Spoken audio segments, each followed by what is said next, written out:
Hello my friends, welcome to comics my life channel. और हम पढ़ रहे थे खलनायक नागराज कॉमिक्स। तो चलिए खलनायक नागराज के पार्ट 3 को हम शुरू करते हैं, जो इसका फिनाले पार्ट है।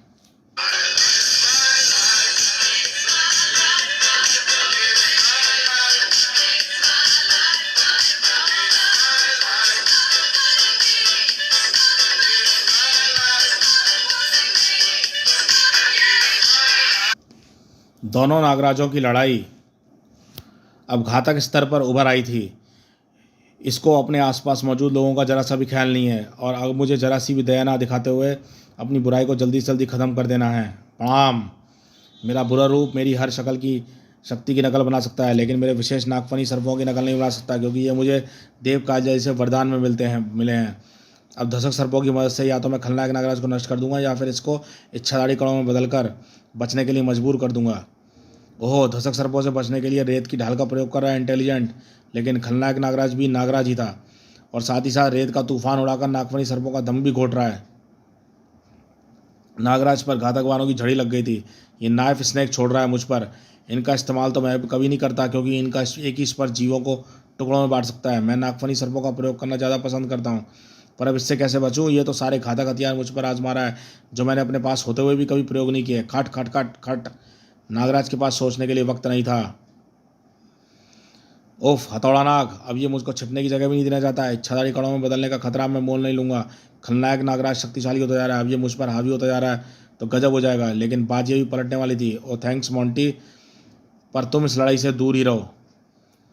मैं दूर ही रहूंगा नागराज, पर तुम अपनी शक्तियों का सही प्रयोग करो। उड़ो नागराज, उड़ो उड़ो। पर मैं उड़ नहीं सकता। अरे मैं उड़ कैसे सकता हूँ? मोंटी के चेहरे पर मानसिक शक्ति का प्रयोग करने के तो कोई निशान नजर नहीं आ रहे। ये क्या हो रहा है? नागराज उड़ रहा है, पर कैसे? नागराज में उड़ने की शक्ति तो नहीं थी।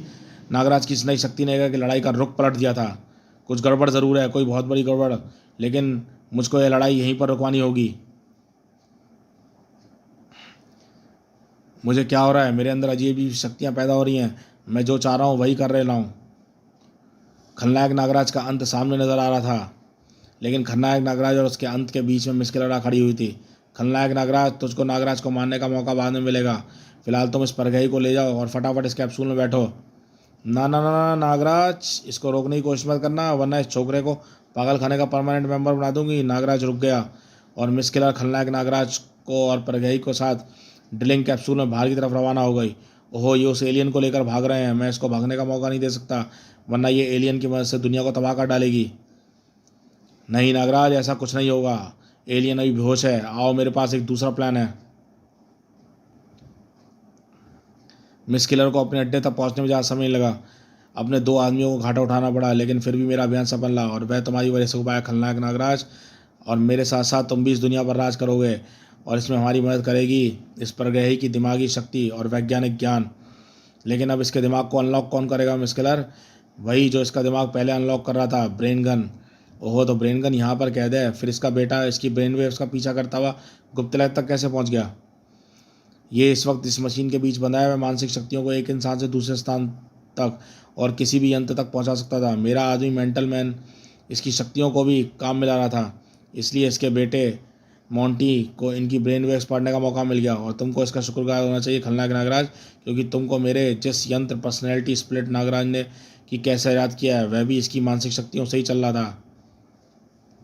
और अब ब्रेन गेन की ताकत इसका दिमाग अनलॉक करेगी और मुझे विश्व सामग्री बनाएगी। अनलॉकिंग शुरू हो रही है नागराज, दिल थाम कर बैठो। अनलॉकिंग प्रक्रिया शुरू हो गई थी। हा हा, अब जल्दी इस पर गए कि सारी मानसिक शक्ति और सारा वैज्ञानिक ज्ञान मेरे पास होगा। जल्दी जल्दी जल्दी। अरे ये क्या? इसके दिमाग में तो कुछ नहीं है। ये कैसे हो सकता है? क्या ये प्रज्ञाई एकदम बेवकूफ़ था? नहीं, ऐसा होता तो इसको पृथ्वी को जीतने के अभियान पर लाया नहीं जाता। चक्कर कुछ और है। और क्या हो सकता है? वह लड़का मोंटी, ब्रेनगन का बेटा, उससे इस बात से क्या संबंध हो सकता है? याद करो मिस किलर, मुझसे लड़ते रहते नागराज में एकाएक नई शक्तियाँ आ गई थी, और वे नई शक्तियाँ उसमें तब आई थी जब मोंटी ने उसका स्पर्श किया था। हाँ, ये तो हुआ था, पर इसका क्या मतलब हुआ? मोंटी में इतनी शक्तियाँ नहीं हो सकती, वे किसी और को शक्ति दे सके। मोंटी को वे शक्तियाँ कहीं और से मिली हैं, और वह शक्तियाँ उसे सिर्फ ये परग्रही ही दे सकता है। समझी? यानी इस परग्रही ने अपनी शक्तियों को मोंटी के अंदर ट्रांसफ़र कर दिया। अब इसका शरीर एक सांस लेते हुए खोल के अलावा कुछ नहीं है। मोंटी, अब मुझे मोंटी चाहिए, खलनायक नागराज, और उसको नागराज के पास सिर्फ तुम ही ला सकते हो। मैं कोशिश ज़रूर करूँगा, लेकिन उसने मेरे दुश्मन नायक नागराज को अद्भुत शक्तियाँ दे रखी हैं, पता नहीं मैं कामयाब हो पाऊंगा या नहीं। तुमको कामयाब होना ही पड़ेगा। अगर नागराज के बाद परगई की शक्तियाँ हैं तो तुमको ब्रेन गन की मानसिक शक्तियाँ देकर भेजूंगी और फिर तुम मोंटी के साथ नागराज की भी लाश लेकर लौटोगे। मैं ब्रेन गन की मानसिक शक्तियों को तुम्हारे अंदर ट्रांसफ़र कर रही हूँ। नागराज मोंटी का मकसद समझ नहीं पा रहा था। ये तो मुझे कहाँ पर ले आए मोंटी? ये तो स्क्रैप मेटल यार्ड है, पुरानी कारों का कब्रिस्तान कहते हैं इसको। क्या मिस्किलर का अड्डा यहीं पर है जहाँ तुम पर तुम्हारे पापा कह दें? नहीं नागराज, मिस्किलर का अड्डा यहाँ पर नहीं है। यहाँ पर हम एक दूसरे के जरूरी काम के लिए आए हैं और इस काम को पूरे करने के लिए मुझे तुम्हारी मदद चाहिए। सुनो जल्दी। नागराज की आंखों के सामने एक आकार उभरने लगा। ये तुम क्या बना रहे हो मोंटी? देखने में तो रेडियो टेलीस्कोप लगता है जिसके अंतरिक्ष में रेडियो सिग्नल भेजे जाते हैं। तुम सही समझे नागराज, ये रेडियो टेलीस्कोप ही है और ये सिग्नल भेजने के लिए तैयार है। ये सिग्नल ब्रेनगन को पर हम तो मिस्किलर और ब्रेनगन को ढूंढ रहे हैं। अंतरिक्ष में रेडियो सिग्नल भेजकर हम क्या करेंगे? ये सिग्नल ब्रेनगन को बचाने के लिए नहीं बल्कि पृथ्वी को बचाने के लिए नागराज। ये सिग्नल मैं अपने साथियों को भेज रहा हूँ ताकि वे आकर मुझे यहाँ से ले जाएं और मैं तब तक पृथ्वी पर रहूँगा जब तक मेरी शक्तियों का दुरुपयोग होता रहेगा। तुम तो परगई जैसी बातें कर रहे हो मोंटी। इसका मतलब कि तुम? हाँ नागराज, मैं वही परगई हूँ जिसका शरीर मिस्किलर के पास है, लेकिन मैंने अपनी मेमोरी मोंटी के दिमाग में स्थानांतरित कर दी है। मिस्किलर के प्रयासों से मेरा दिमाग अनलॉक हो गया था और दिमाग खुलते ही मैं पल भर में सारी स्थिति समझ गया और मैंने वहाँ मौजूद किरणों को दिमागों को टटोला और इस लड़के के दिमाग में मुझे वह क्षमता नजर आई जो मेरी मानसिक शक्तियों को संभाल सके। बस ये पता चलते ही मैंने अपनी मेमोरी मोंटी में ट्रांसफ़र कर दी और वह दिमाग मुझे चाहिए नागराज, इस लड़के के शरीर के साथ। खलनायक नागराज, तुमने हमको कैसे ढूंढ निकाला? धड़ाक। मेरी और तुम्हारी मानसिक तरंगें एक ही है नागराज। तुमको ढूंढना भला क्या मुश्किल है? वैसे भी अगर बेटा बाप की मानसिक तरंगों को पढ़ सकता है तो बाप भी बेटे को इसी तरीके से ढूंढ सकता है। ये उड़ भी रहा है नागराज, इसने तुम्हारी शक्तियों की बराबरी कर ली है। मुझे तुमको अपनी बची खुची शक्तियाँ देनी होगी तभी तुम इससे निपट पाओगे, पर ऐसा करके मैं यानी मोंटी शक्तिहीन हो जाऊँगा। फिर मुझे सिर्फ तुम ही बचा पाओगे नागराज। तुमको कुछ नहीं होगा। मैं तुम्हारी रक्षा के लिए शीतनाग और सोडंगी को तुम्हारे साथ साय की तरह लगा दूंगा। ओह, फिर तू मुझको रोकेगा ताकि मैं इस लड़के को तक पहुंच ही ना पाऊँ? तेरा प्लान तो ठीक है लेकिन इसमें एक खामी है। अगर तू सोडांगी और शीतनाग को मोंटी की रक्षा के लिए भेज सकता है तो मैं भी सोडांगी और शीतनाग को मोंटी को पकड़ने के लिए भेज सकता हूँ। उफ, इसका तो मुझको ख्याल नहीं आया। इसके शरीर में सोडांगी और शीतनाग के खलनायक रूप मौजूद होंगे। ये तो खुद मैंने मुसीबत मोल ले ली। अब तो बस एक ही रास्ता है कि मैं इस पर अपनी सारी शारीरिक शक्ति और मानसिक शक्ति का जोरदार ऐसा भीषण वार करूं जो उसको बेहोश कर सके और मैं इस पूरे रूप को अपने अंदर समेट कर नष्ट कर सकूं। उस भीषण वार में हाथियों के झुंड तक को बेहोश कर सकने की ताकत थी। इसलिए खलनायक नागराज का होश संभाले रखना मुश्किल था। ये थोड़ी देर के लिए इस हालत में रहेगा लेकिन फिलहाल मुझको मोंटी को बचाना होगा। उसको बचाना ज़्यादा ज़रूरी है। मिस्किलर को अपनी योजना पर पानी फिरता नजर आ रहा था। मेरा खलनायक बेहोश हो रहा है, ऐसा नहीं हो सकता, वरना मेरा काम बीच में ही लटक जाएगा। मुझको ब्रेन गन द्वारा खलनायक नागराज को दी जा रही मानसिक ऊर्जा की मात्रा को बढ़ाना होगा, तभी खलनायक नागराज होश में आएगा।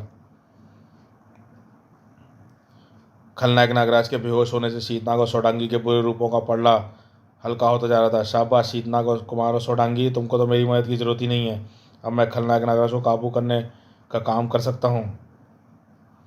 नागराज मुड़ा तो जरूर लेकिन खलनायक नागराज को ख़त्म करने के लिए। लेकिन अब बारी उसके होश ख़त्म होने की थी क्योंकि खलनायक नागराज इतनी जल्दी होश में कैसे आ गया? इसको तो कम से कम 5 मिनट तक और बेहोश रहना था। मैं तो 2 मिनटों में ही होश में आ गया नागराज, लेकिन तब तू अनंत काल तक होश में नहीं आएगा क्योंकि अब मैं तुझको मार ही डालूंगा। अच्छाई हो मरेगी और सिर्फ बुराई जिंदा रहेगी। एक के बाद एक कारों के ढेर नागराज के ऊपर गिरता चला गया और कुछ ही पलों बाद नागराज कबाड़ कारों के एक पहाड़ के नीचे दबा हुआ था। ये वार सिर्फ तुझको बेहोश करेगा नागराज, तेरी जान निकालने का काम अभी बाकी है और वह मैं करूँगा तुझको इस ढेर के नीचे से निकालने के बाद। ये रहा नागराज, तू करार रहा है। यानी तू अभी तक बेहोश पूरा नहीं हुआ है। चल अब मैं तुझको मौत की नींद सुला देता हूँ। एक के बाद एक जानलेवा वार नागराज के शरीर पर बरसने लगे। किसी भी इंसान के शरीर के लिए क्रोध के लावे से भरा उन वारों को सह पाना असंभव था और नागराज के शरीर में अमानवीय शक्ति के बावजूद शरीर था तो एक इंसानी शरीर। अब तू करा भी नहीं रहा, शायद तेरी आत्मा तेरा साथ छोड़ चुकी है। कड़ाक, इसकी धड़कन लगभग बंद हो चुकी है। मौत के द्वार पर खड़ा कर दिया है मेरा अच्छा रूप। मेरे लिए इसकी शक्तियों को हासिल करने का ये अच्छा मौका है। मैं इच्छाधारी कणों में बदलकर इसके मृत होते शरीर में घुस जाऊंगा और इसके मरने से पहले ही इसके शरीर को भी इच्छाधारी कणों में बदलकर अपना पूर्ण रूप हासिल कर लूँगा, और उस रूप में अच्छाई बुराई पर नहीं बल्कि बुराई राज करेगी अच्छाई के ऊपर। वह पूर्ण रूप होगा खलनायक नागराज का। अरे, इस रूप में मुझ पर वार कौन कर सकता है? मैं कर सकता हूँ। सिर्फ तुम्हारे इच्छाधारी कणों में बदलने का इंतजार कर रहा था। मुझे पता था तुम मेरे मरते ही पूर्ण रूप पाने के लिए यही रास्ता अपनाओगे नागराज। लेकिन लेकिन तू इधर है तो फिर उधर जमीन पर कौन पड़ा है जिसको पीट पीट कर मैं जान निकाल दी? जान नहीं निकाल दी बल्कि बैटरी ख़त्म कर दी। कोई जिंदा इंसान नहीं बल्कि मेरी कैचुली के अंदर कानों के पुर्जों से भरा एक रोबोट था जिसको कार की एक बैटरी चला रही थी, और इसको बनाने में एलियन के उन्नत विज्ञान ने मेरी मदद की। दरअसल जब मैं कारों के नीचे दब रहा था तो खरोंच लगाकर मेरी खाल फट गई थी, और वह आइडिया मुझको तब आया जब मैंने फटाफट अपनी कैचुली उतार कर उसमें कार के पुर्जे फिट किया और इच्छाधारी कणों में बदलकर कारों के पहाड़ से आज़ाद हो गया। और जब तक हमारे इच्छाधारी कण आपस में गुथे हैं तब तक 3 पलों में से वापस समान रूप में आने वाली मजबूरी हमारे सामने नहीं है। अब यह नियम तभी लागू हो सकता है जब हमारे इच्छाधारी शरीर अलग अलग हो जाएं। मैं ऐसा होने नहीं दूंगा। अब ये शरीर कभी अलग नहीं होंगे, क्योंकि मैं तुम्हारे शरीर को अपने अंदर समेटने के बाद ही सामान्य रूप में आऊँगा। अब सिर्फ एक ही शरीर रहेगा, मेरा शरीर। मैंने गलत नहीं कहा था। क्रोध सोचने समझने की शक्ति को गुम कर देता है। अगर ऐसा नहीं होता तो तुमको ये समझने में समय नहीं लगता कि जिससे तुम लड़ रहे हो वह एक जिंदा इंसान नहीं बल्कि एक रोबोट है। इच्छाधारी रूप में नायक नागराज खलनायक नागराज पर भारी पड़ रहा था। अब खलनायक नागराज का अस्तित्व मिटने में ज़्यादा वक्त नहीं था, और सोडांगी और शीतनाग कुमार भी अपने अपने बुरे रूप पर विजय पा चुके थे, और दोनों के बुरे रूप हारकर उनके शरीर में वापस आने के लिए बाध्य हो गए थे।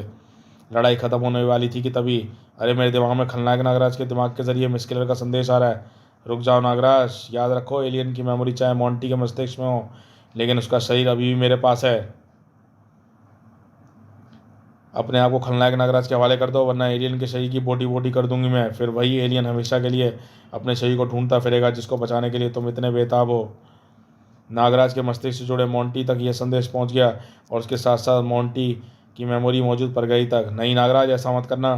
बिना शरीर के तो मेरा अस्तित्व तो हमेशा के लिए अधूरा रह जाएगा। फिर मैं ना घर का रहूँगा ना घाट का। वो फिर कैसी दुविधा आ गई मेरे सामने। मैं कभी किसी इंसान को नुकसान न पहुंचाने की शपथ ली है, फिर मैं भला उस एलियन को नुकसान कैसे पहुंचने दे सकता हूं जो एक पूरे सुदूर ग्रह का प्रतिनिधि है इस पृथ्वी पर? ठीक है मिस्किलर, लो मैंने छोड़ दिया तुम्हारे खलनायक नागराज को। अब तुम भी एलियन के शरीर को आज़ाद करो। कर दूंगी, बल्कि तुम्हारे हाथों में सौंप दूंगी। एक काम करो, तुम खलनायक नागराज के साथ मेरे अड्डे पर आओ, मोंटी को भी साथ ले आओ, और ब्रेनगन को भी ले आओ, और एलियन के शरीर को भी। और हाँ, मैं ज़रा शकी दिमाग की हूँ, इसलिए तुमको एक छोटी सी तकलीफ उठानी पड़ेगी। तुमको खलनायक का कैदी बनकर आना होगा। ठीक है मिस्किलर, एलियन जैसे प्राणी को बचाने के लिए मुझे तुम्हारा ये ब्लैकमेल भी मंजूर है। और जल्दी ही आओ नागराज, आओ। मुझे तो अपनी आंखों पर यकीन नहीं हो रहा। नागराज मेरे अड्डे पर वही बंदी रूप में। चो चो चो चो चो। तेरा बुरा रूप यानी तेरी बुराई तो तुझको हरा नहीं पाई, लेकिन तेरी अच्छाई तेरी मौत ज़रूर बनेगी नागराज। एलियन के प्रति परोपकारी तुझे मौत के घाट उतारेगा। मैं जानता था कि तुम्हारे जैसे अपराधी कभी वादा पूरा नहीं करते। तुमने तो एलियन को मेरे हाथों में सौंपने का वादा किया था, पर यह नहीं कहा था कि तेरे वे हाथ जिंदा होंगे या मुर्दा। पर चलो, मैं तुझसे एक सौदा कर लेती हूँ। तुमने एलियन के लिए चांद दांव पर लगाई है, तो एलियन का भी तो तुम्हारे प्रति कुछ फ़र्ज़ बनता है। मोंटी के दिमाग में एलियन की मेमोरी को मेरे सिर पर चढ़े इस यंत्र की मेमोरी में भर दो, तो शायद मैं तुझको जिंदा छोड़ दूँ। अगर नागराज ने मेरे लिए कुर्बानी दे सकता हूँ तो मैं भी अपनी प्रजाति का सर शर्म से झुकने नहीं दूंगा। अगर तुमको नागराज की जान के बदले मेरी जान चाहिए तो मैं तैयार हूँ। लो मेरी मानसिक शक्ति और मेरा ज्ञान। Oomph, sorry, good boy. तुमको चुप रखने के लिए और तुम्हारी विस्फुंकार रोकने के लिए तुम्हारे मुंह पर यह टेप लगाना ज़रूरी है। तेरी कलाइयों पर टेप पहले से ही लिपटा हुआ है। अब ना तो तू सांप निकाल सकता है, ना ही फुंकार छोड़ सकता है। अब तू एकदम बेबस है, इसलिए तड़पना छोड़ और मरने से पहले देख ले कि इस दुनिया पर हम कैसे राज करते हैं। मिस्किलर ने अपनी मंजिल को पा लिया था। अब उसके पास सुदूर ग्रह का वह वैज्ञानिक ज्ञान था जो पृथ्वी जैसे मामूली ग्रह तो क्या, सूर्य को भी अपने इशारों पर नचाने की क्षमता रखता था। हा हा हा, मिल गया मुझे वह ज्ञान जिसकी मुझे तलाश थी। मेरी पूजा पूरी हुई, और पूजा का समापन बलि से होगा। खलनायक नागराज, चढ़ा दो नागराज की बलि, पर नाम मानने से पहले इसका जहर चूस लो। उसको बेकार मत करो।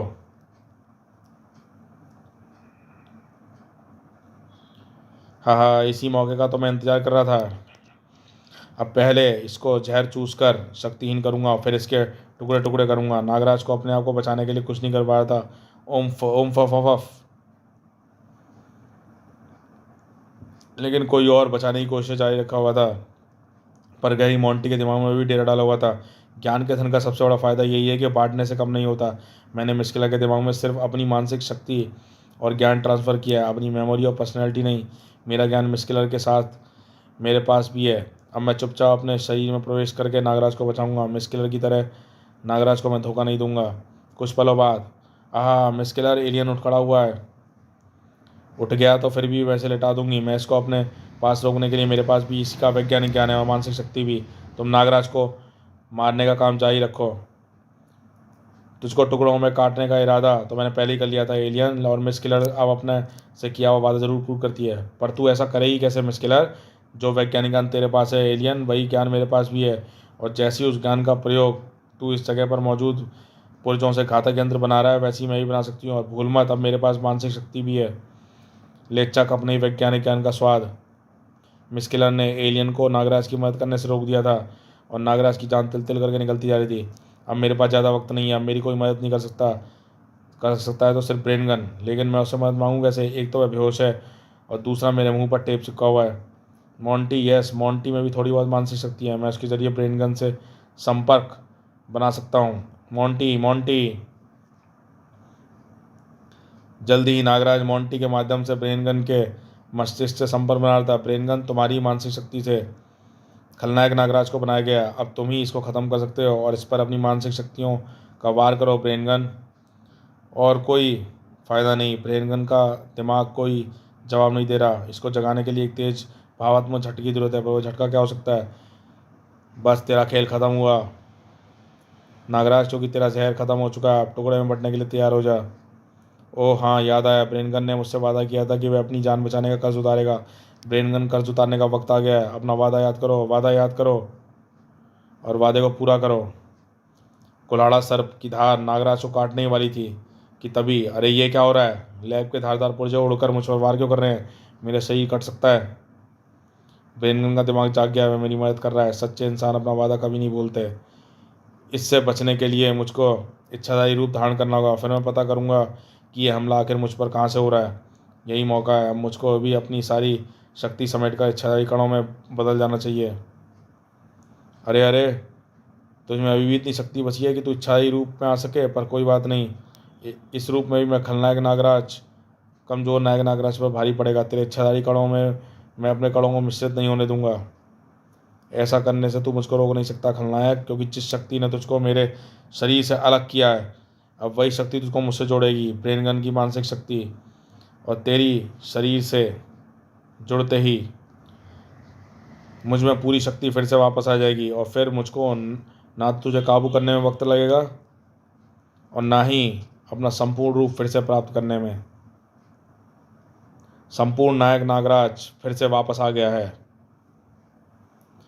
अब तुम्हारी खैर नहीं। तुम आत्मसमर्पण कर दो मिस किलर। अब तू घुटने टेक कर मेरे सामने गिड़गिड़ा नागराज, क्योंकि अब तू मेरे सामने एक भुनगे से ज़्यादा कुछ नहीं है। इसका हेलमेट एलियन का वैज्ञानिक ज्ञान इसी सर्किटों में भरा है। अगर मैं इसके सिर से गिरा दूँ तो शायद इसकी नई शक्तियाँ भी चली जाएँ। लेकिन कोई फ़ायदा नहीं नागराज, अब तक सारा ज्ञान मेरे दिमाग में समा चुका है। अब मुझे इस हेलमेट की ज़रूरत नहीं है। अब मैं अजय हूँ। अरे, सारे यंत्र काम करना बंद क्यों कर रहे हैं? और दीवारों के बीच से अंदर क्या आ रहा है? मुझे वापस लेने के लिए मेरा आयन हो चुका है मिस्किलर, और उसी की मैग्नेटिक फील्ड तुम्हारे यंत्रों को ख़राब कर रही है। और ये मेरे साथी हैं जो मुझे लेने आए हैं। उनकी संयुक्त शक्ति के सामने तुम टिक नहीं सकती। अब सही कहा तूने, पर अगर ये शक्ति मुझे नहीं मिलेगी तो किसी को भी नहीं मिलेगी। वापस चले जाओ, वरना ये वाइब्रा बम तुम सबके साथ साथ तुम्हारे यान के भी चीथड़े उड़ा देगा। तब तुम भी मारी मर जाओगी, पर तुम सबको साथ लेकर मरूंगी। फैसला जल्दी करो, बम फटने में सिर्फ 30 सेकंड बचे हैं। ओफ, अगर ये बम फट गया तो इसके वाइब्रेशन से 500 वर्ग का किलोमीटर का इलाका सपाट हो जाएगा। क्या तुम्हारा वैज्ञानिक ज्ञान भी इसको बंद नहीं कर सकता एलियन? ये वाइब्रा बम हमारी वैज्ञानिक तकनीक से ही बना है नागराज, और इसमें एक ऐसा कोड होता है जिसको जानने वाला ही इस बम को डिफ्यूज़ कर सकता है। और वह कोड सिर्फ मिस किलर को मालूम है, और ये इस बम को कभी डिफ्यूज़ नहीं करेगी। पर मिस किलर का यह अड्डा आबादी के बीच में है। हमारे साथ कई निर्दोष भी मारे जाएंगे। कोई और तरीका नहीं है इस बम को फटने से रोकने का? है, एक तरीका है। ब्रेन गन, मुझको एक बार फिर तुम्हारी मदद चाहिए। तुम्हारी मानसिक ऊर्जा चाहिए मुझे इस पर्सनैलिटी स्प्लिट यंत्र को चलाने के लिए। अगर ये यंत्र मेरे अंदर का बुरा रूप उभार सकता है, तो मिस किलर में भी छुपा अच्छा रूप भी उभार सकता है। मैंने इसकी सेटिंग अच्छे रूप पर फिक्स कर दी है। यंत्र का असर तुरंत सामने आया। अरे ये क्या, मैं क्या करने जा रही थी? लाखों जिंदगियों को ख़त्म करने जा रही थी। मैं भी इस बम को बंद कर देती हूँ। धन्यवाद नागराज, तुमने मुझे एक बड़े पाप से बचा लिया। सुबह अब मुझे अपने पापों की सज़ा पाने के लिए कानून के पास ले चलो नागराज। फ्यू, मैंने कभी सोचा नहीं था कि मैं शैतान के मुंह से राम राम सुनूंगा। अब खतरा टल चुका है, धरती अब सुरक्षित है। परग्रही तो गए नागराज, पर मिस्किलर के पास अपना ज्ञान छोड़ गए। कहीं मिस्किलर फिर से इस ज्ञान का दुरुपयोग ना करे। सुबह ऐसा नहीं होगा प्रेमगन, मैंने सम्मोहन के आदेश द्वारा मिस्किलर को वह सारा ज्ञान भूल जाने का आदेश दे दिया है। अभी इस ज्ञान का कभी प्रयोग नहीं कर सकती। समाप्त। तो दोस्तों, आपको ये कॉमिक्स कैसी लगी बताइएगा, और चैनल पर फर्स्ट टाइम आए हैं तो चैनल को सब्सक्राइब कीजिए और देखते रहिए कॉमिक्स माई लाइफ चैनल। और मिलते हैं इस कॉमिक्स के अगले पार्ट की नेक्स्ट कॉमिक्स सम्राट में।